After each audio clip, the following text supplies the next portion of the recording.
Before we start with the talk, I really quickly want to introduce our webpage, and in particular where you can find those talks. So just for everyone who just joined the talk, my name is Holger Putin.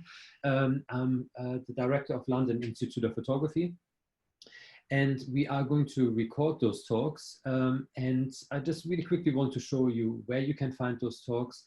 So if you go to our webpage, which is www. Let me just quickly check if I can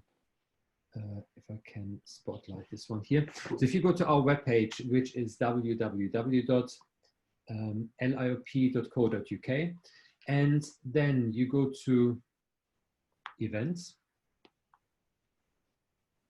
Not yet. Okay. Then you go to talks. All right, and then you can see it already put this into the previous talks, Marc. And then you can see, because it's just automatic, this system. Yeah, it's easier that way. That's right. So then that's the talk, obviously, that's happening tonight, yeah. Then, for example, a month ago, we had Andre Ainsworth coming in. Before this, we had Mimi Miloka. Yeah, I know Mimi well. Coming in. Yeah. Oh yeah, who doesn't? Yeah. Yeah. we had Vish coming in. So we've got very interesting speakers, not just photographers. We have agents coming in. For example, here we had Lisa Pritchett coming in, holding a very interesting talk about how to get an agent as a photographer and how to get jobs. We sometimes invite ex-students to talk about their first steps in their photography career.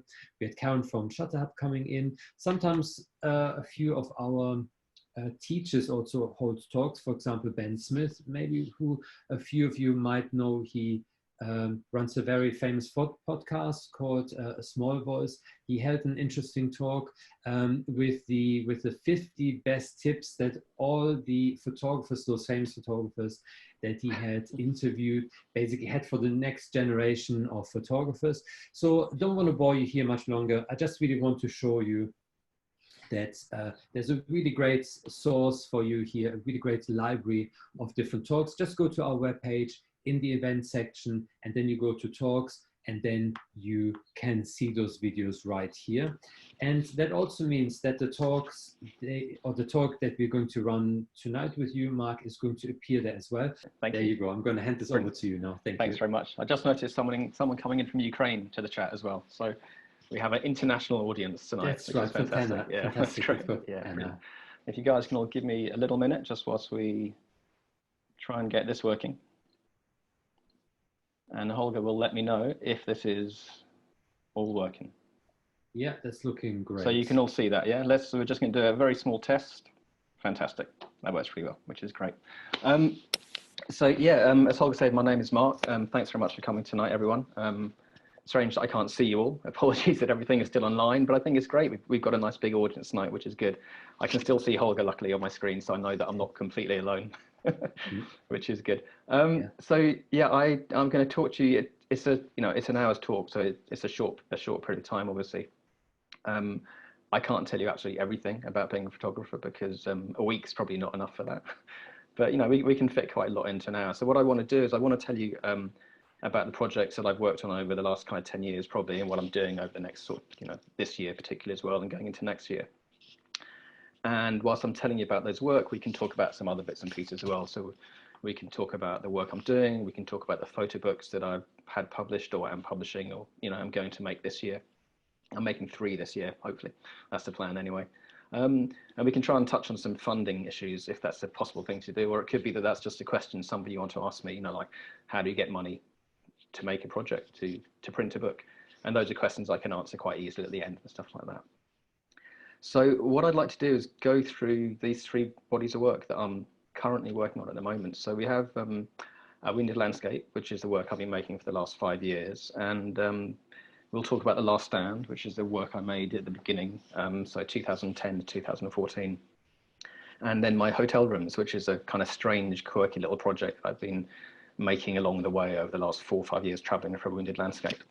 And I did have some other images set up, which I was going to start with, but then this morning, this strange thing came up on my, I think it's my Instagram timeline, where it comes up with Instagram and Facebook and it talks about memories. And this was me in Toulouse airport.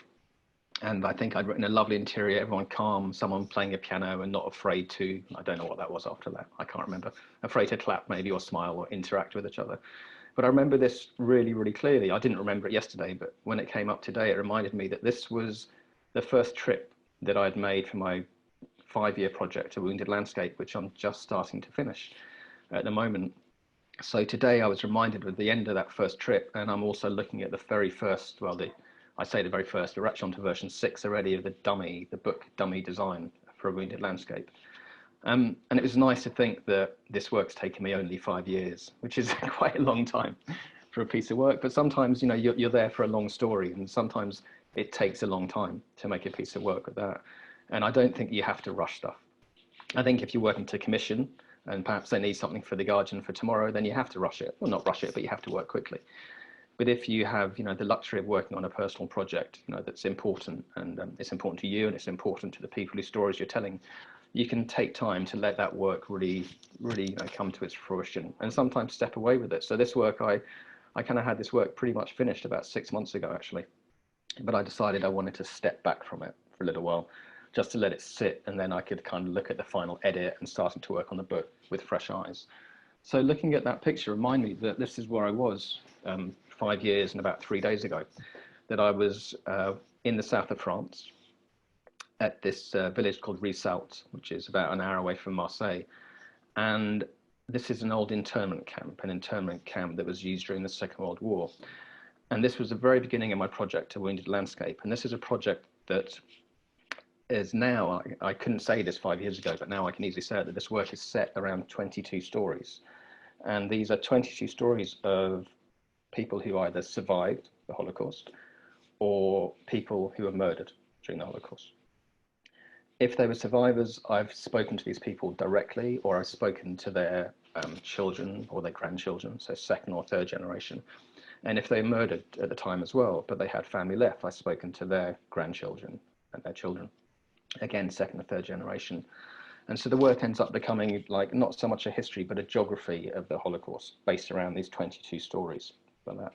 So this is where I was 5 years ago. Oh yeah, 5 years ago, 3 days ago. And I wasn't at the time, I didn't know about these stories that I was going to make. I just knew that I wanted to make this piece of work around the Holocaust. And I'd spoken to someone who's my mother's cousin, and she does lots of research on the subject, and she works with Holocaust survivors from France specifically, who go to schools in France and Switzerland, and they talk to children to tell them their stories and tell them their experiences. And I told her about the work that I wanted to make, and she had told me about this camp called Rivesaltes in the south of France that was an internment camp, and it had a long history. It was kind of set up, you know, before that first Spanish Civil War, and then it was used during the war, and then it ended up being used for the Algerian War of Independence, and it's parts of it are still used by the French Secret Service, which I didn't know at the time, but I was told the day after I'd been there. And I was wandering around looking through these forests and looking for a particular barrack, and the barrack was a barrack called K12, and it was a barrack where a Swiss Red Army cross worker had been, and she had helped the children that were staying in these camps, in this particular camp. And barrack K12 was quite special, and it's not this one you see on the screen, that's barrack 35. And barrack K12 was special because it was the children's barrack, and it was for the children that are separated from their families. And she'd gone there, and the story was that she had taken paints and art supplies with her, and she'd got the children to draw these painted scenes of trains going through mountains and ships across waters and pine trees in the forest, etc. And that you could still find these things there. So that's what I was there for, to look for those things. And I found them. And the experience of finding them was quite an amazing thing, and actually ended up changing this whole work completely. And that's where the stories came about. But I'm going to get to that in a little while. I found myself making this project because what I'd done for the previous 4 years before that is I'd worked on this work, The Last Stand, which I'm going to talk about just for a small period. So this is work I made between 2010 and 2014. And this was looking at the Second World War coastal military defences around the coastlines of Northern Europe. And I ended up travelling all around the coast of the UK and across the northern coast of France and all the way down the west coast of France, down to the Franco-Spanish border, and then along Holland and Belgium and Germany and up into Denmark and Norway as well. And when I set out to make this work, it was very much it wasn't like my current work that it was based around a number of stories as such, but it was about the memory and the history and those stories that are set in the landscape. And the idea I had is that I wanted to take photographs, or maybe make photographs of these locations very much as they are today, but try to photograph the objects that were created and made 75 years ago, or 75 to 80 years ago, but not show them simply as concrete blocks and objects by themselves, but very much how they sit in the landscape. And in that way, start to talk about this period of time over the last 75, 80 years, and how these objects become subsumed and exhumed and subsumed into the sands and the water. And that idea of time passing and generations passing. But at the same time, really try to talk about the stories that these places evoked and the memories and the histories of these places. So what I did over a 4-year period is I traveled 24,000 miles, which was fun. I stayed in lots of bad hotels and ate lots of baguettes and a huge amount of chips, and didn't drink coffee at the time, so I lived on Coca-Cola at 3 o'clock in the morning, which was a bad idea, obviously. Now it's just coffee. And I photographed about 100 or so locations and ended up with a body of work that was made of about 80 or so images, which are these ones you can see in front of you here. And what was really important to me with this work was the visual side of it. And what I mean by that is that the visual side certainly wasn't the most important thing in any way at all. The story and the history and the memories was by far the most important thing, because that's a story that as a photographer I was telling. But to me, the visual method of communication, the visual method I used was really important to try and get this story and get this history across in a particular way. I didn't feel any need to add drama to these locations because there was enough drama there. The drama was in the history. So I wanted soft, flat light wherever possible. I didn't want any people in my work because although the work is very much set at 2010 to 2014, it was a historical piece of work as well, and having modern day people in the shots would make the work about them as opposed to the histories and the memories. So I spent a lot of time researching these locations, and I would drive to each location and I'd do a small recce in the evening before, and I find the composition that I wanted, so I knew the shot I wanted to take. And then I'd get up always really early the following morning to make my work. And I'd sometimes went 3 or 4 times to the same location, just waiting, because the light changed, etc. But each location was very clinically researched in a way, in terms of the history a little bit, but also in terms of the light and when the weather conditions were going to be right. And when those 2 things combined with the right tide times, and when those 3 things all combined with the right time of day, i.e. as early as possible in the morning, because I was looking for that flat grey first light that you get. So that's why it took me 4 years to make this work, because it wasn't that I could just, in a way, drive to a location, rock up and take the shot. It was very much considered and planned all around that light to create this soft, not ghostly kind of work, but soft, subtle, and I hope slightly sensitive work that would allow the reader to almost fall into the history and the memories and the stories. And at the time, the work was it was successful. I've had lots of exhibitions of the work. And when it finished in 2014 with a publisher called Triple Kite, we made a book of the work.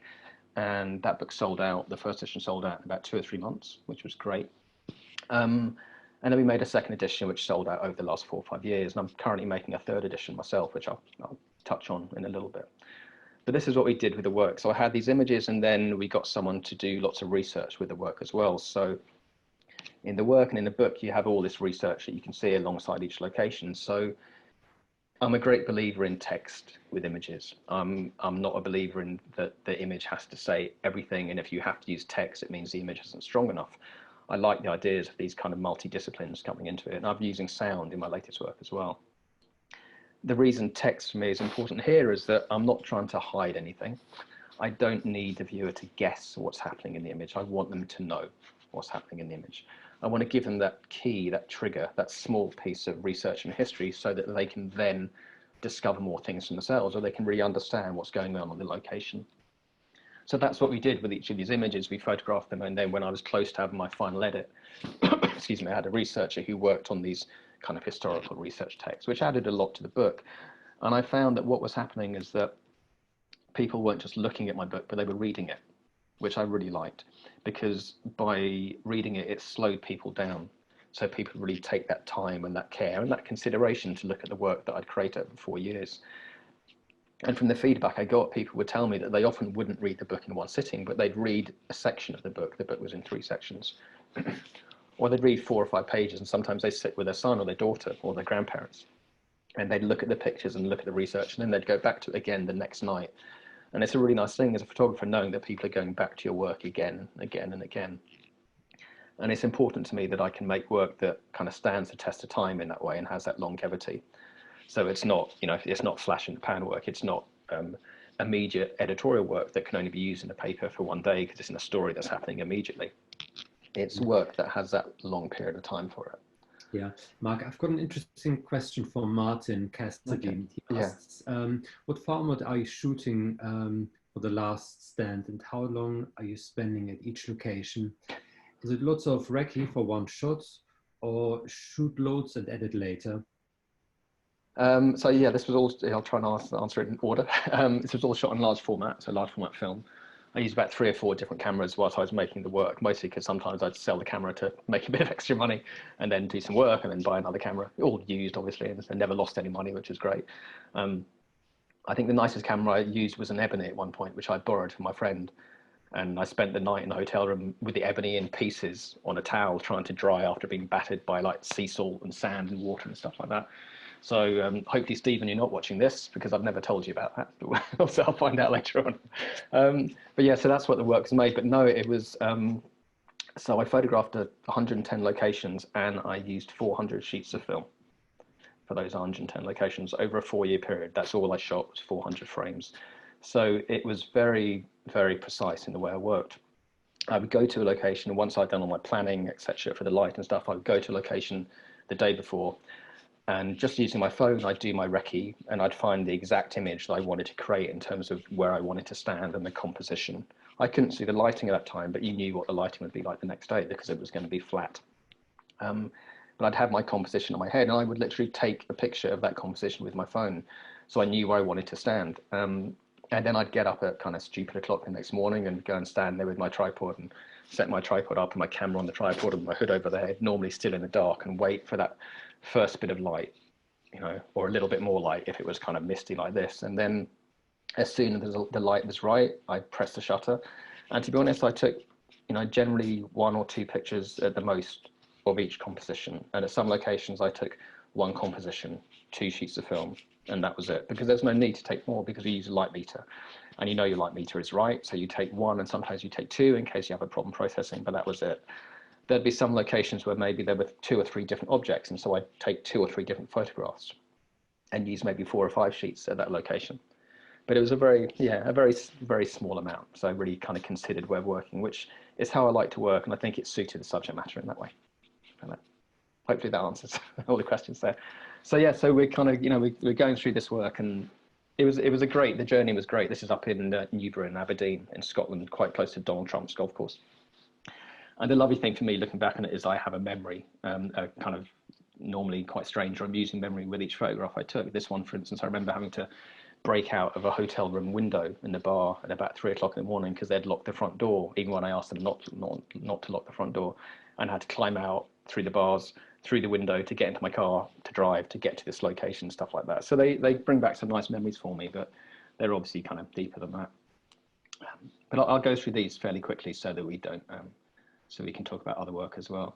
So yeah, like I was saying, so that work did really well, and it's been, you know, exhibited and kind of had lots of press and stuff like that. And then what I decided when the second edition of the book sold out at the end of last year, I decided I wanted to make a third edition, which I wanted to make in a different format with a new design. And one of the things I wanted to do with this book was make it more affordable as well, because I wanted more people to be able to buy it. The first 2 editions were £35 or so, and I thought doing a third edition, I can make it a bit cheap, more affordable in that way. So we've been working with a designer, Rob from North Bank Design here in Bath. He's really great. And I'm self-publishing this as well. So this is my first self-published book. So we've learned a lot. And the final artwork went to the printers this week. So we'll be getting those initial proofs back from the printers in the next couple of days, hopefully Monday or Tuesday, which we can then approve, send back to the printers. And then about a week or so after that, I go on press and check all the press coming out. And the book should be with me by the end of this month. And it's done very well on its pre-orders, which is really good. So this book, touching on funding, for instance, this book is, the production cost of this book is purely on pre-orders. I'm not running a Kickstarter campaign, as you often do for a book these days, simply because it's the third edition of a book, so it doesn't seem right to do that. but I've got a fairly good network, and I do some Instagram promotion, Instagram stories promotion that works incredibly well. And so all the production cost is coming in that way. So these are some of the kind of, the mock-ups of the spreads that we've been working on with Rob here. And there's some new images in the book, which is nice. So in this third edition, I've got 9 new images, which is, a nice thing to be able to do. And so moving on from The Last Stand, I got to the end of that project and I started wondering what to do. And that's when I decided to work on this work, A Wounded Landscape, which is the work based around these Holocaust survivor stories. And I'd wanted to do a piece of work about the Holocaust for maybe 10 or 15 years, but to be honest, I'd never felt I was good enough as a photographer to tackle this subject properly. I didn't think I could take the right kind of photographs. I didn't think I could tell the right kind of story that would make the work worthwhile for such an important, and kind of dark subject. And then after I finished The Last Stand, I thought, well, I've got that kind of subtle imagery that I can do this now. So I did some research and I came up with this idea that I was going to go to these 60 or so locations throughout Europe, and I would find vantage points, a bit like I did with The Last Stand. And I'd photograph these remaining physical objects in the landscape as they are today, a bit like The Last Stand, but on a different subject matter. So I ended up going to this first location in the south of France. And this is in front of you here. This is the lines that join these 22 stories together. There's no names on it at the moment. And each of these lines is a story, and each of these lines is a journey that each of these 22 people took from these 160 locations that I photographed. So what I've ended up doing over the last 4 or 5 years is following these stories I'll get into in a second. And the work is made up of portraits and landscape and documentary, and some still life, and lots of transcription text from the conversations I have with these people, and some research text, and some my own writing as well, and some sound that we're putting into the work as well, which probably won't be in the book, but can be in exhibitions and talks. And if everything works well, there'll be some sound coming up quite soon as well for that. So it's been a fascinating project to make. And going back 5 years and back to that forest I was walking through and looking for that barrack K12, this was one of the paintings on the walls that I was looking to find. So this is on the wall of a barrack called K12. And I spent about an hour or so walking around the site trying to find this barrack. And when I got to it, I found this kind of 3-sided building, which was, the size of a small classroom. Not a university classroom, or like a school classroom, quite narrow, and it had no roof, and one of the walls had fallen down, and all the tiles on the roof had fallen down onto the ground.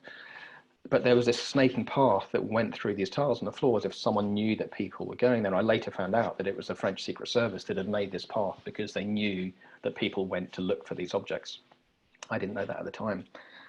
And I found these paintings on the wall, and there's lots more as well. But, this was an amazing thing to find, that that this ship was drawn by a young child in 1942, and that it's still there, and that about the history and what this internment camp was for. And I knew what happened to the people from this camp, that from here in the south of France, they were taken by train to either Drancy in Paris, and then from there they were taken to Auschwitz in Poland and put to death, or they were taken directly to camps in Poland and beyond and murdered in that way. And I remember at one point, and this is the boot that you saw in the first picture I showed you, that as I was walking through these tiles, that my left boot, which is the one in the picture, kind of the heel of it hit one of these tiles on the floor, and it made this almighty crack of a sound. And here I was in the middle of a big wide open plain in this 3-sided building with no roof, and it was like a scream. And it was like a scream to me because of things being what they are, and I was in this K12 barrack. I knew that these children had been kept there and separated from the parents, and some had escaped. I later found out, but many were sent to their death. And to me, it was like a child's scream. And so I literally ran from the barrack. And as I ran to the barrack, I passed these small flowers, which were just weeds, and they're growing out the barrack. And the barrack itself is just to the left of the tree that you can see in the background. And I remember thinking they were quite nice. And I walked past them. I'd gone about 10 yards past them, and I suddenly stopped.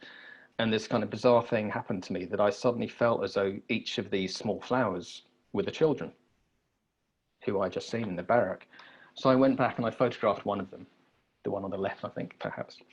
And I walked away, and I'd walked about 5 yards away, and I suddenly stopped myself again. And I thought, what are you doing? How can you only photograph one of these children? So I went back, and you've seen my Last Stand work, and I've always worked on a tripod with a large camera, and I had about 3 different cameras with me there because I was doing tests to see what worked best. But I went back and I kind of threw my tripod to the ground and I manically photographed every single one of these small flowers that you can see on the ground. And to me, it was that act of photographing these flowers was my way of recording these memories of these children. And I felt as a photographer in that very particular moment of time that if I didn't photograph each single one of them, I'd be leaving some of these children behind and not recording their memories. And then I realized that each of these children was a story to tell. So it was basically this moment when the work really changed for me.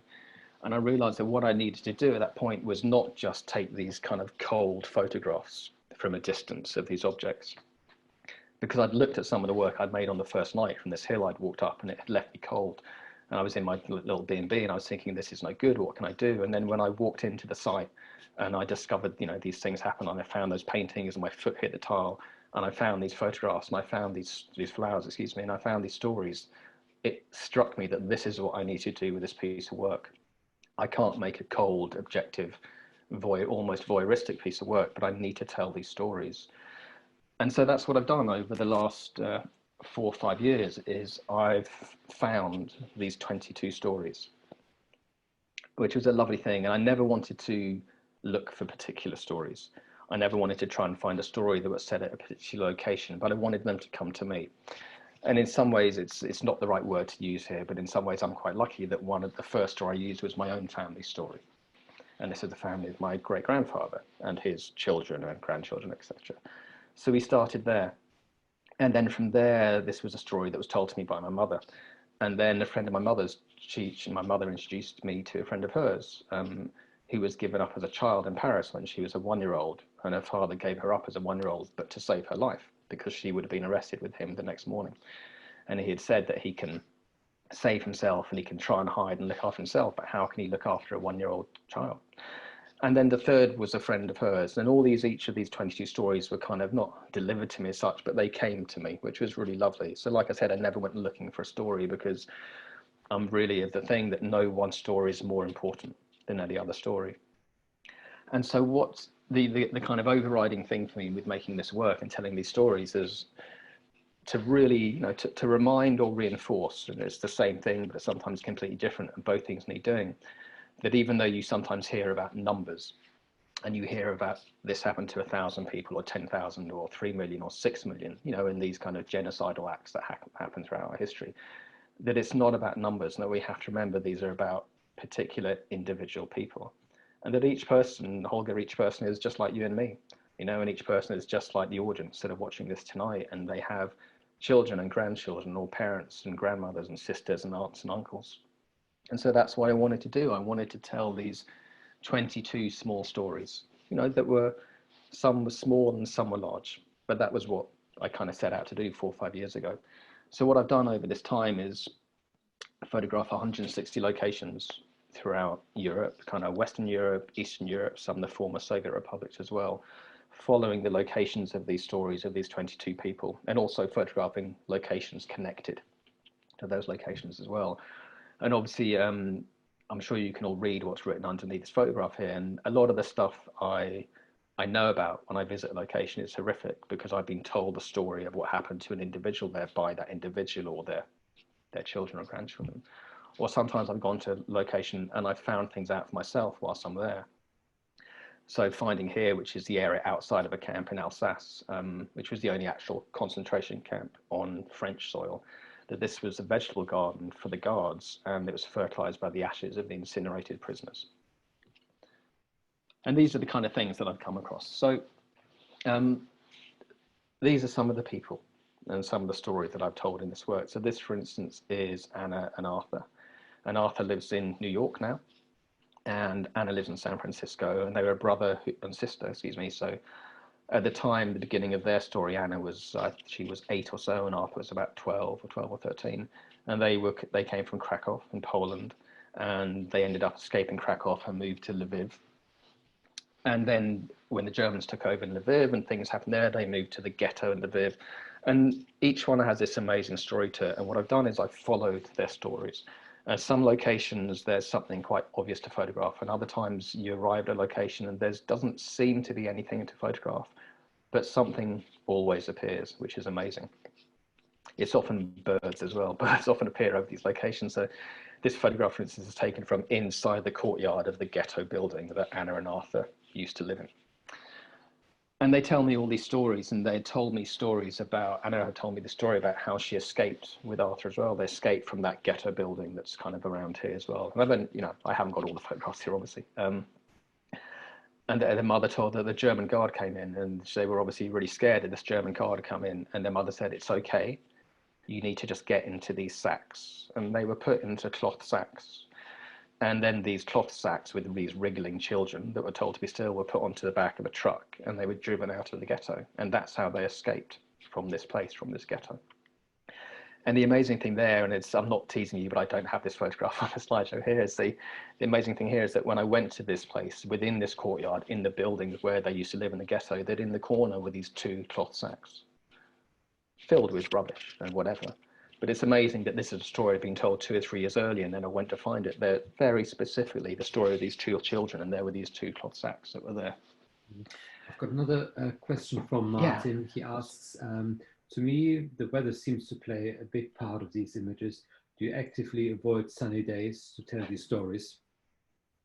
If you're talking about the current work, it's what I decided at the very beginning is that it would be almost trite of me to try to photograph these locations when there's a particular weather type. So, you know, what I did with The Last Stand, it was very specific, the weather. It was that flat grey light, and that was incredibly important to tell the story. But I felt that these stories are so, you know, deeply emotional and personal, and the history and the story is incredibly important, that if I said, well, I'm only going to photograph this location where this trauma, this tragedy, this massacre happened on a grey day, that's, to me, would be the wrong thing to do. So I haven't gone looking for particular weather, but at the same time, I do, when I'm on a location, I always try and photograph as early as I can, because, excuse me, I know that the light will be better. Not so much it's a type of light, but it's a better light for photography. And another strange thing is that grey clouds and grey skies just seem to follow me around wherever I go. So I get to locations, and what I do is if it's sunny, I will always photograph as early as possible in the day as I can. You get that kind of 10 minutes of light in the morning where the sun hasn't come up yet, but there's enough light to photograph with. And my reason for that is I don't like shadows and contrast, because it adds this drama to a visual drama to an image, which I don't think the image needs in that way. So I try as much as possible to use that light. And it kind of means that if it's a really grey flat light, I can photograph a lot more in one day, which is fantastic to do in that way. So yeah, so the light is really important, but I try not to let it control the work in that way too much. And then this is again Anna and Arthur story, and this is the flat that they hid in when they escaped from the ghetto, and I ended up, and there's a wonderful story to that, which I'll have to tell another time, but I ended up inside the flat where they'd been hidden at that time. And then there's other stories that they told me, and I'll kind of start to go through these a bit quicker because I'm sure time will disappear. But with Anna and Arthur's story in particular, Anna had told me a story about her parents, that her parents had also escaped from the ghetto, and they'd be hidden by someone else in that way. And they'd be hidden in this flat inside the main part, and this was in Lviv as well, stuff like that. And she told me the story of what happened. So what I've got here is I've got a small bit of sound, which I'll click my keyboard and hopefully the sound will work. And if Holger, if you can tell me that it's working at your end as well, that'd be great. And it's about 30 seconds or so.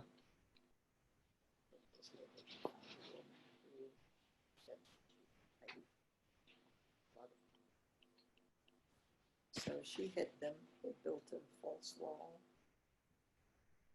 They basically hid in that place with a little cutout in and out in the back of a chest of drawers, and that's where she put food. But the woman was an alcoholic. This is all speculation because all we know is what we were told.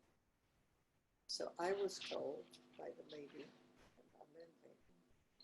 that this woman went to a bar and must have said something that made somebody in the bar suspicious. And since the Germans paid bounties, he went to the Gestapo and said, I think this woman is hiding something. Gestapo went, and what I was told was that they were all shot. Recently, since Arthur read my memoir, he said, you know, I was told a different story. I was told that they sealed the apartment and that they died. That was so nightmarish that I just couldn't deal with it. So I prefer to think, however bad shooting is. Yeah. So that's one of the stories that these people tell me. So what happens is once I'm introduced to these people, I go meet with them, and we sit for like 2, 3, sometimes 4 hours, sometimes 2 days, and I let them just talk, and I let them tell me their story, whatever they want to tell me. I never have specific questions to ask them. I'll always tell them what I'm doing, and I have this small box of like 7 by 5 inch prints. I haven't got it to hand, sorry, that I've carried around for the last 3, 4 years, and I kind of keep about 50 working prints from this particular work in it, so I can show them what I'm doing, so they can understand the kind of work that I'm making. And I'm not a journalist by any stretch of the imagination, but I find that if you let someone talk, they will tell you everything. If you ask them a specific question, they will answer that one question. So often I ask, that often they will say, what do you want me to say? And I say, whatever you like, maybe start when you were a child, and I let them talk. And if they come to a pause and they come to a stop, at first I won't try and fill it with a question. I'll find that what happens is if you just let someone, give them 10 seconds, 15 seconds, they'll start talking again themselves. And they tell me amazing things. And the lovely thing is they tell me what they choose to tell me. And it's only what they choose to tell me in that meeting I have with them that I show in the work. So even with some of these people who I know other things about their story, it's not included in the text of the work or the photographs, because on that particular day, that's what they chose to share with me. And I think it's that bit of being honest to your story, which is important. And can I ask, Mark, Yeah. do those interviews, do they inform the type of pictures you take? For example, would you, after this interview, would you visit particular locations? Or is it more like a subtext, or do you see them as equal parts? Yeah, because you talked already about the image-text relationship, which seems to be really important for your work. Yeah, it's the counterpart. They work with each other. So I go to these locations after I've had these conversations. Some locations I'd visited before, but some I've visited again. So I have these stories in mind, and sometimes people tell me very specific details of very specific events at very specific places, such as the ghetto, for instance, and the cloth sacks. And I found these cloth sacks in there. At this place where Anna and Arthur's parents were boarded up and, suffocated behind these walls, they never knew where the house was. They knew what street it was on. And this photograph is taken on that street, but they never knew the specific house. So, I wandered up and down the street, and the main street is very busy and it's full of bars and restaurants, but you go into these back alleyways, and I was looking for a wall. I was looking for a window with some light. I was looking for a door that felt right to me and that told me the story that Anna had told me in that way. Some locations I go to, there's absolutely nothing there, even if they told me something specific, but something will appear to me. In other locations, they've told me about a location, but they haven't told me specific. So it's up to me to put the emotion of what, and the ideas that I get from what they've told me together with the location and create an image in that way. But another question from Dave. He asks, do you video or audio record the interviews? Just audio. The reason for that is I never wanted this work to be video testimony, because there's so much of that, and some of these people have done that already as well. And I really wanted this work for the people to feel completely comfortable. I wanted them to tell me what they wanted to tell me, not what they felt they had to tell me. So because there's huge, like the Spielberg Foundation and other places like that do this video testimony, and they're working really hard on that, which is fantastic. But it was important to me that the people I was talking to didn't feel as though I must sit here and I must tell Marc my whole life story. I wanted them to tell me what they were comfortable with at the time. So they're audio recorded. So I have all these audio recordings, and I'm currently working on the transcriptions, and large sections of those transcriptions go in the book as well before each story. But all stories are kind of interconnected and intermingled in that way. And I make other audio. I make kind of other audio recordings at certain locations when it feels right in that way. So yeah, it's a kind of vast work in that way. I've just looked at the time, so I'll kind of start to speed through these a little bit more as well for that. So we go through, so, you know, for instance, Anna and Arthur's story that I just showed you, there's 15 or 16 images in that story. Rita's story here, there's maybe 20 images in her story. In some other images, in some other stories, excuse me, there's only 3 or 4 images. But the story with 3 or 4 images is just as important as the story with 20 images. It's just a different type of story in that way. And so what we have to try and do with the editing of the work and the, you know, the design, the sequence, the layout and the flow of the book is find a way that no stories get left behind and no stories get subsumed by other stories in that way, which is a really hard thing to do, but I'm working with a fantastic designer, Wayne Ford, on it. And we're starting to make it work in some way. The idea is that, you know, the ideal idea is when you do a talk like this, it's quite nice, or I stand on stage and I do a talk, or you have an exhibition, you can intermingle all these stories together really nicely. So there's some locations, for instance, that 9 of these stories are set at, and you can bring all those stories into that singular location, and you can change slides behind you, and you can talk from one story to the other. Or in an exhibition, you can have projection and sound, but you can't do that in a book. A book is a linear narrative to a point. You can generally only see 2 pictures at one time, unless you have pullouts. But what's really important is that every time someone turns over a page, they have those previous 2 pictures in their mind when they look at the next 2 pictures. And when they turn over that page, they have these previous 4 images in mind when they look at the next pictures. So it all kind of starts to work together. So that's what we're working on at the moment. And we're, like I said, we're on version 6 of the dummy, but I'm sure we'll be up to version 60 quite soon at some point for that. And so all these people are really beautiful. And this is Rita, who I met in Tel Aviv. She was 94 when I met her. She's a lovely lady, really fantastic. And she told me her story. And I won't go into the detail of her story, but you know, her story starts in a small village in Transylvania, and it goes through camps in Romania, and it ends up in, not ends up, but it ended at one point in Auschwitz here in locations such as this. And whilst this was happening, her brother had been taken to Ukraine, and all she knew about her brother is that he had been shot and died in the snow somewhere. So I went to Ukraine to try and find her brother in the snow. We had no idea where he would be. And it's not the right, you know, forgive me when I say this, but it didn't matter photographically that it wasn't a specific location, but it was the idea and the emotions that Rita had passed on to me as she told me about her brother being lying in the snow somewhere, and they had no idea where. So this is a non-place. It's not a specific location, but it goes with the emotion of the, you know, of the work in that way. And for some of these stories, I have documentation that they've allowed me to use as well. And, you know, this is documentation from the time. You can see the word Jew in the right-hand corner, and Rita Jamberger, which was her kind of maiden name there, and where she was and when she was born in 1924 in Domokosz, in Transylvania. And then other locations, she ended up in Stuthof in the north of Poland at the camp there, and on death marches, and she was marched to the Baltic Sea, and she was set adrift on a barge in the ocean, in the Baltic Ocean, and left to die with no food or water.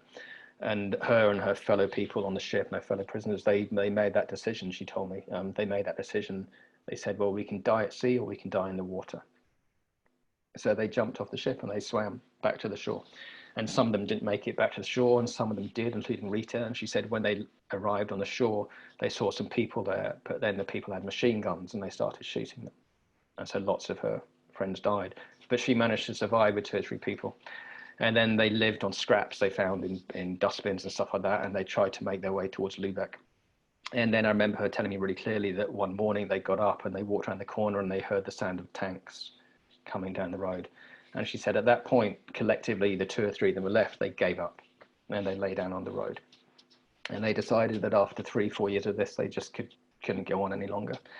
And then she paused, and then she told me how they didn't understand what happened because the tanks came around the corner, but for the first time in years, these people weren't shooting at them. And they were liberated. And that's how she was liberated, in that way. And then her story carries on through displaced persons camp and recuperation, and she ended up in Italy and on a ship to Palestine and lives in Israel now, in that way. So they're all kind of wonderful stories. And so I followed this story. You know, I followed this part of the ocean, which was the barge where she was put onto and set adrift. This was from the very part of a piece of water. So this is a very specific location, but it could be anywhere. But because it's within a story, it keeps, you know, telling that story in that way. So we go through these stories. So there's like I say, 22 stories, and there's a portrait with each one. And And some of the portraits, if it's not of the survivor, it's of the children. So this, for instance, is the granddaughter of one of the stories of the person I'm talking about, which ended up in Ukraine and Latvia and Lithuania and places like that. And it's really fantastic to make this piece of work. It's been, you know, a huge honor in a way to make it in that way. And then there's small bits of text. So this, for instance, is a small piece of text, which is from my own family story in that way. So I'll read it, which is always nice to read things. So it's this was my mother telling me the story of her mother.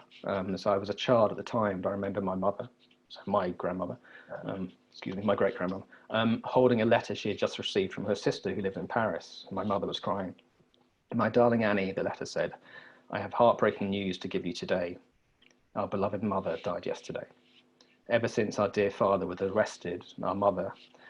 And then there were thick blue lines hiding, obliterating the rest of the letter, and then the signature. And that was all that had been left by the people censoring the mail during the occupation. So this is one person remembering what her mother had told her, and her mother had told her what she remembered about her father and her mother in that way.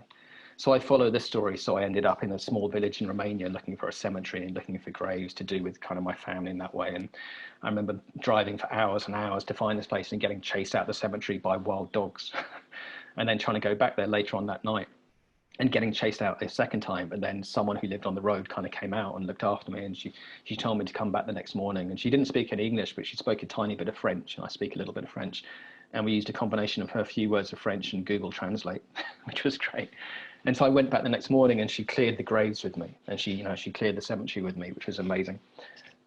And there had been a fire in the cemetery about a week before that someone had set fire to it in that way. But we found the places that I was looking for. And then we sat for 2-3 hours and we kind of drank coffee and ate cake and salad, and it was lovely. Very nice thing for that. And this work has some kind of old photographs as well in that way, but a very small, minimal amount. So each of these images is a story. Each of these images is a very specific location with a very specific historical factor. This, for instance, is Bobigny train station in Paris, which had been shut before the war. But then when the internment camp at Drancy, which is in the suburb of Paris, was set up, this train station was reopened to take all the prisoners who had been arrested in Paris and taken to the Veldiv, which is a velodrome at the time in Paris, and put into the internment camp in Drancy. And there's 3 of the people of the stories I follow were in this place, Drancy. And then from Drancy, they were all taken by cattle car to Auschwitz. And they were taken from this very specific train station, Bobigny, which was reopened specifically for this purpose. They were marched or taken by truck from Drancy and taken to this building and put on a train, which was a cattle cart, and taken to Auschwitz. And then you end up inside certain buildings again, and we don't know whose this flat was. So for instance, I don't know if this was the specific flat where, in this case, my great-grandfather was kept, but this was a flat in the building where he was kept, because this was a building that now exists today and families live there today, and there's a school next door where this internment camp was 75, 80 years ago in that way. And again, you have documents. So this shows, this is the transport that this individual was taken on. So this is transport number 46, which was the 9th of February, 1943. So just an anniversary a few months ago in that way. And then you go through, and these records have very specific names. So the name of this individual is on this list of names in that way. So this work is a combination of these conversations and portraits and landscape work and still life and more potentially ephemeral imagery, and a small amount of documentation in that way. But the idea is to tell these stories and to keep pushing the idea that it's about these individuals, and it's not numbers, and it's not a mass of forgotten people. And all I'm doing in this work is remembering 22 individuals. But the lovely thing, of course, is that each one of these individuals represents tens, hundreds, thousands, millions of other people in that way, because they're all exactly like us in that way. How am I doing for time? Great. Yeah, Very okay. Good. Yeah, I was just looking. Yeah. You know what? I've sold 3 books whilst we've been doing this talk. Fantastic. I keep getting notifications on my phone saying, "You've sold a book." I like that. It's nice. So yeah, there's these 160 locations that I visited in that way, and some locations are very specific to stories, and others are kind of connected to it in that way.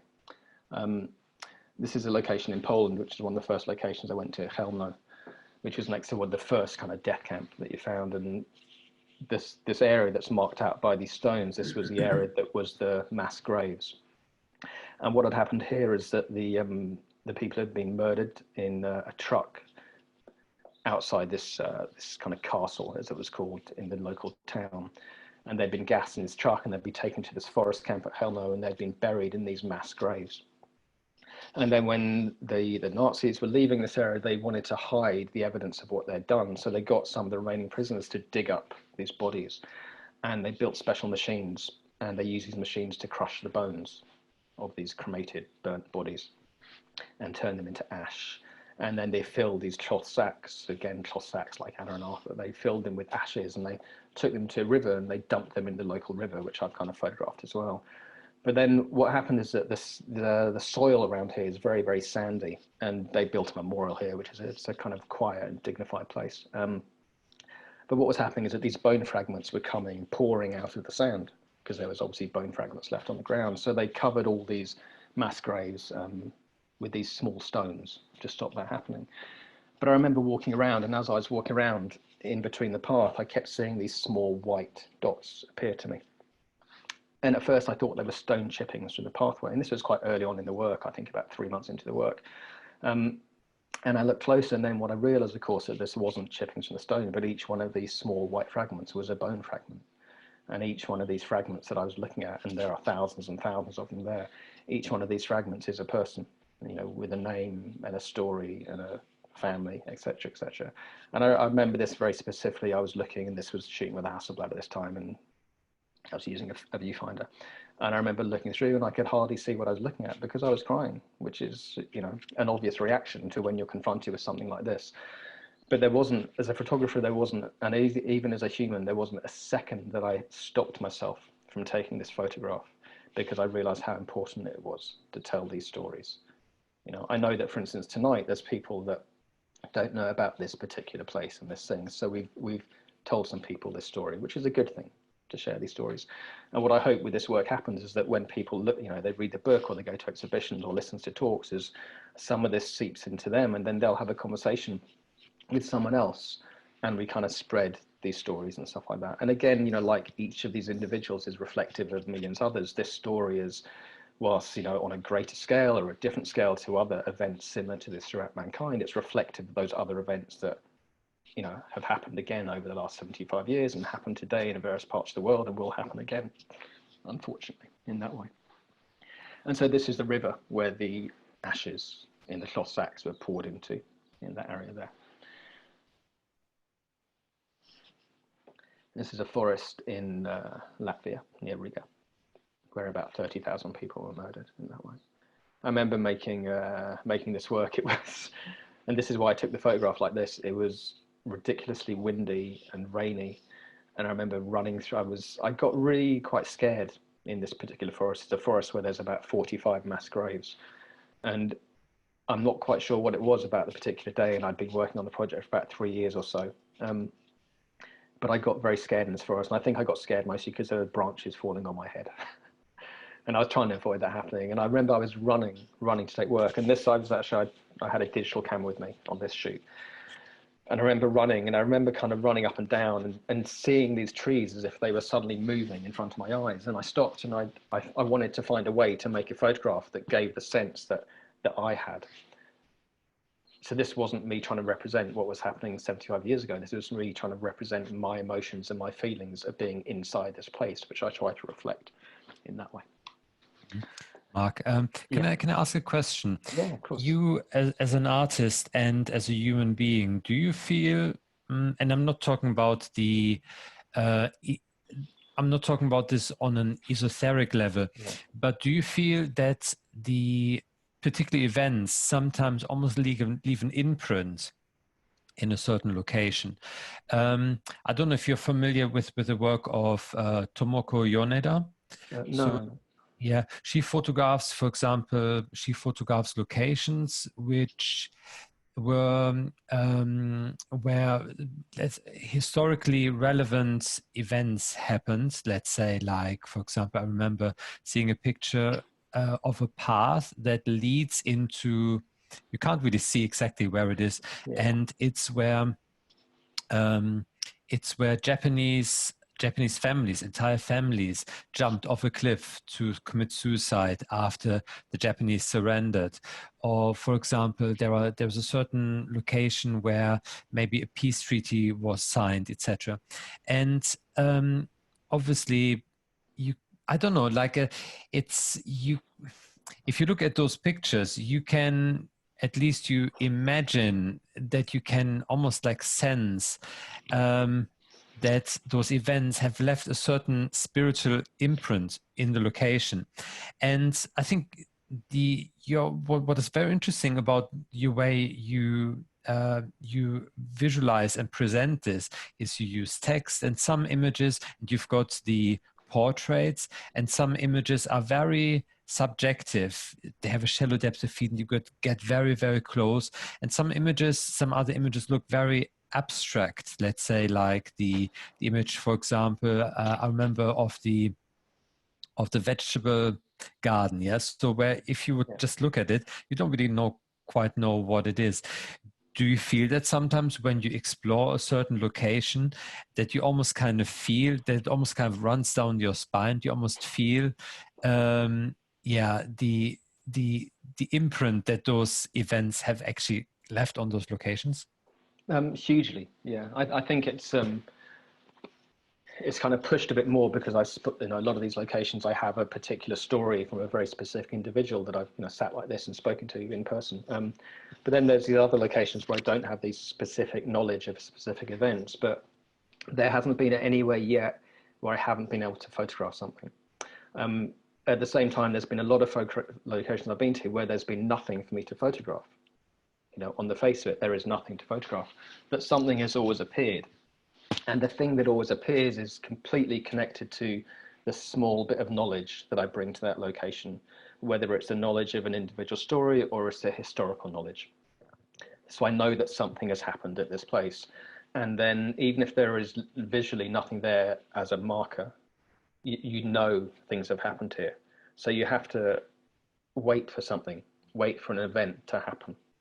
And that event will represent in some way the event that happens in front of your eyes will represent the history and represent the stories in that way.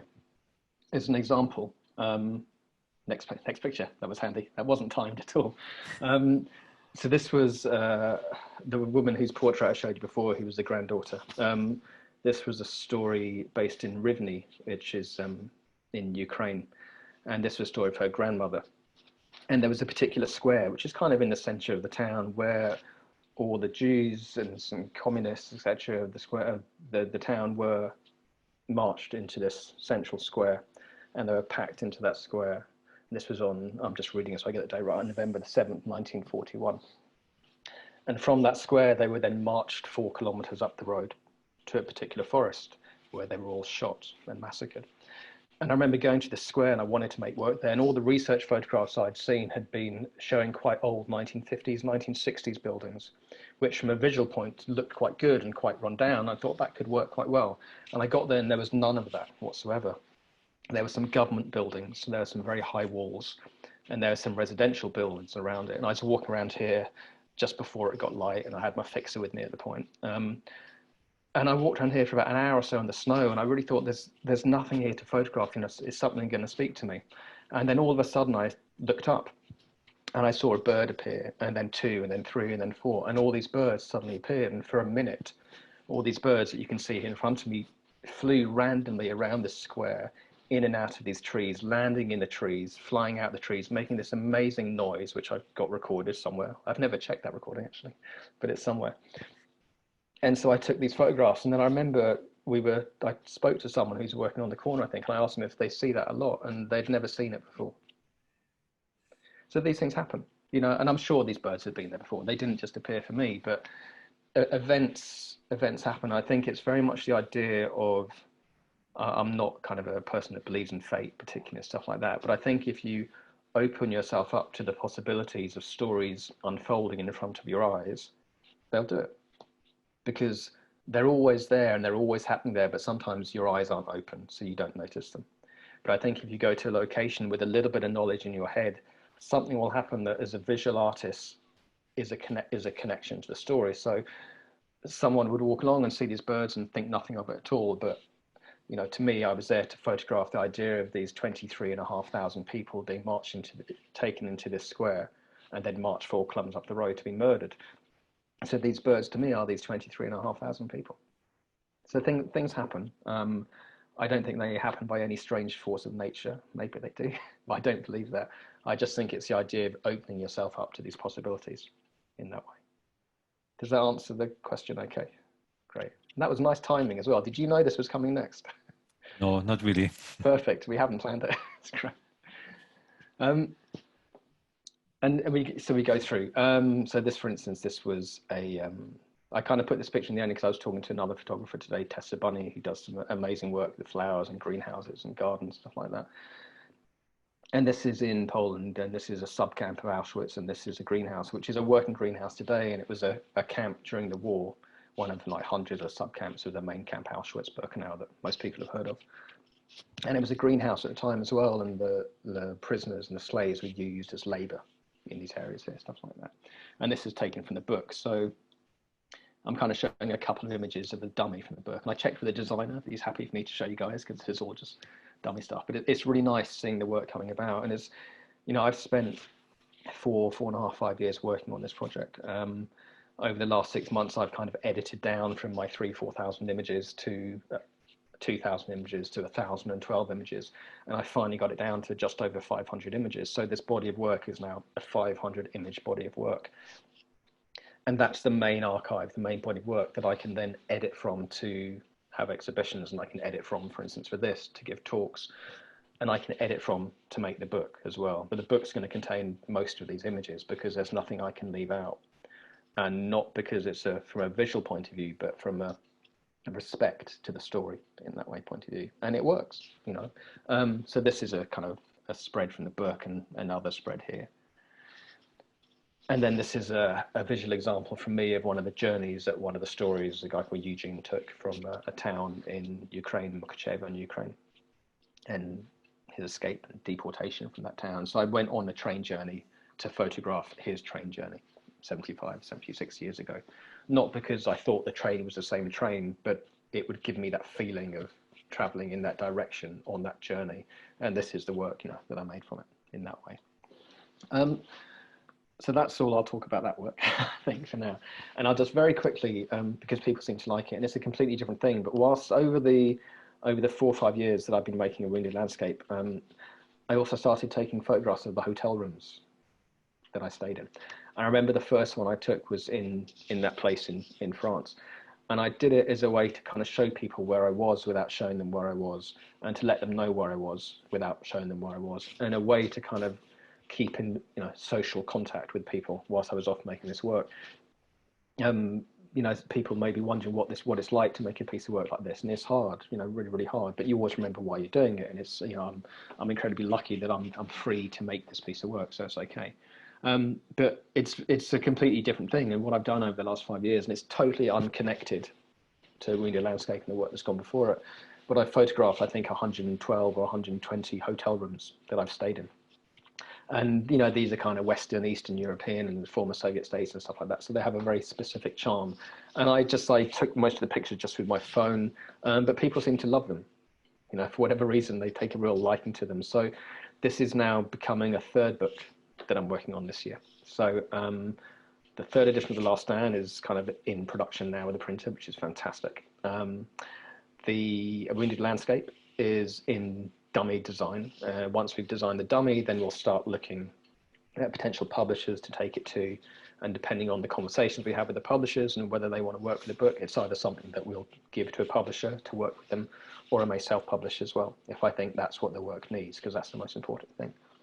And then there's this small body of work, hotel rooms, which is kind of, these images are really insignificant and meaningless to me and very frivolous and unimportant, especially because of what I was doing, staying in these places, the kind of work I was actually making.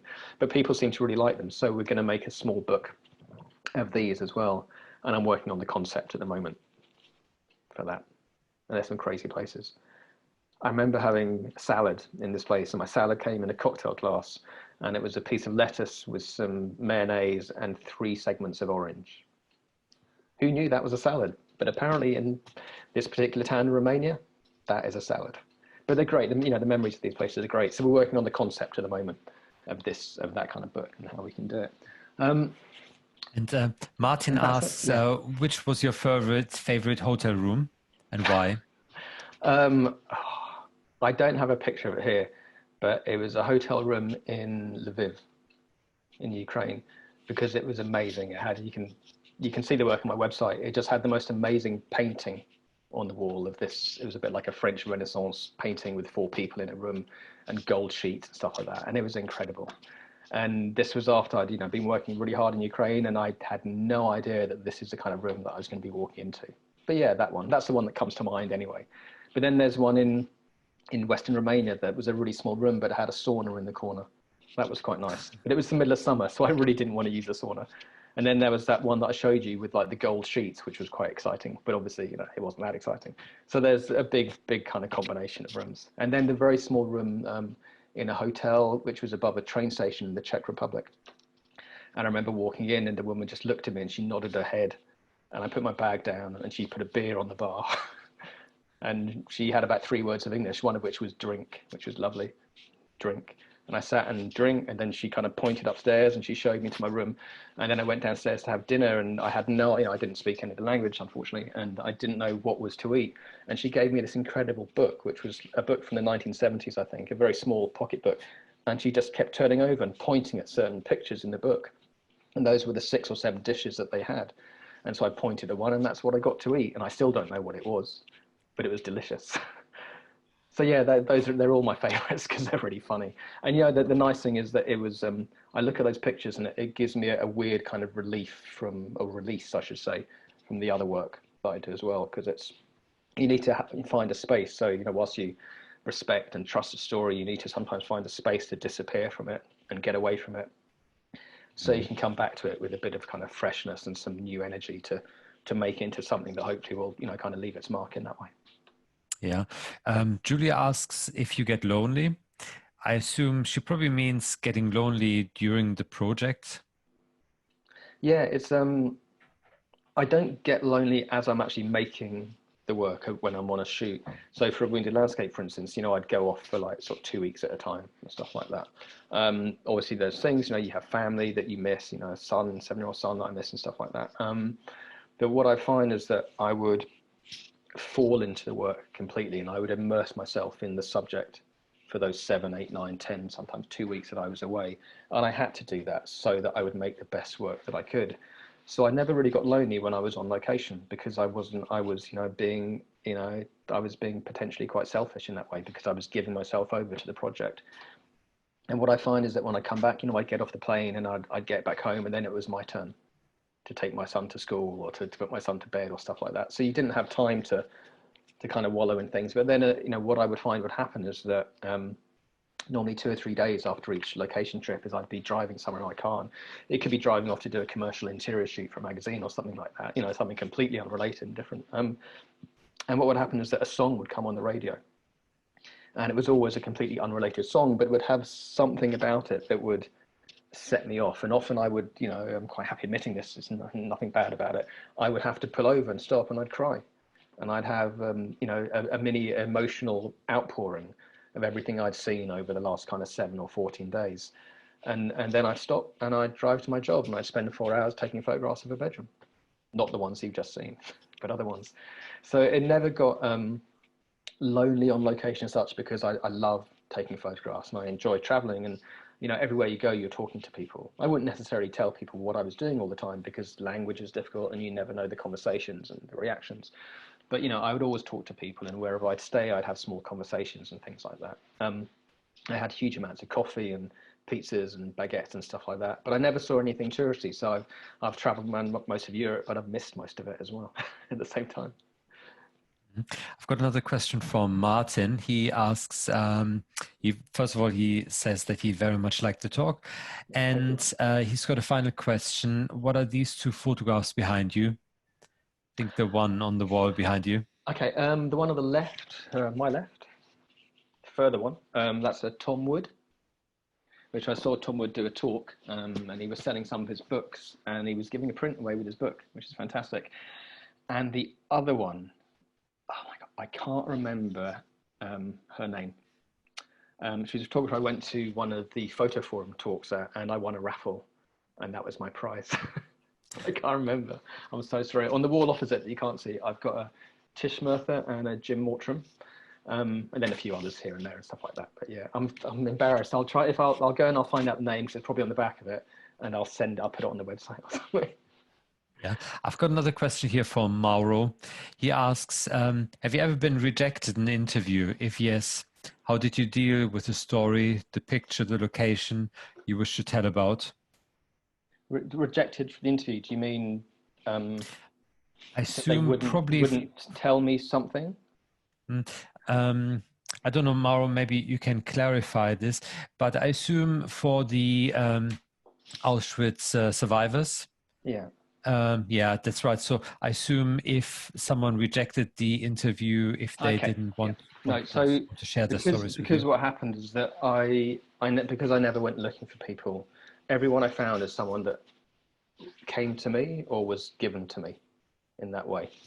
So I never went into a room and had to explain who I was, what I was doing, and were they happy for me to talk to them, because it had all been discussed beforehand, because it was either a friend of my mother or a friend of hers, or it was someone that had put me in touch with them or them in touch with me. But there was never a cold call as such. So the 2 or 3 people I met in Israel, for instance, I made those connections from a bus journey. I was on a bus on the way to the north of Israel and talking to a girl who was like an army girl, and was talking about what she does. And she said how she was asking me what I was doing, and I started explaining that I was traveling and the work I was making.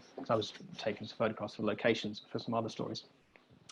And she said that she worked for an organization that helps with Holocaust survivors, and would I be interested in talking to some of them if they wanted to talk to me? So I said, yeah, that would be fantastic. So, you know, the next day she spoke to her boss, and her boss said, this is a really good idea. I'm sure there's 2 or 3 people that we work with that would love to do this. And her boss then spoke to Rita and Shmuel and one of the other people, and they said, yes, we would love to share our story with Mark. And then separately, it was then arranged for me to then meet these people in that way. So there was never the chance for me to phone up and say, you know, would you want to do it? Because it had been all arranged beforehand in that way, but arranged in a really nice way. So there was always a connection that took me to this person, which is a nice way to do it, I think. Okay, good. I think we are coming probably like to an end. I've got no more questions here. For everyone, that's your last and final opportunity to ask any more questions to Mark, if you like. I normally speak so much that it covers it all. So. Yeah. Okay. I think that's all. That's all great. Fantastic. Thank you so much. Lots to talk about. I think a lot for us to remember about, particularly because these are really, really important topics that have to be remembered. Yeah. Thank you so much for your talk.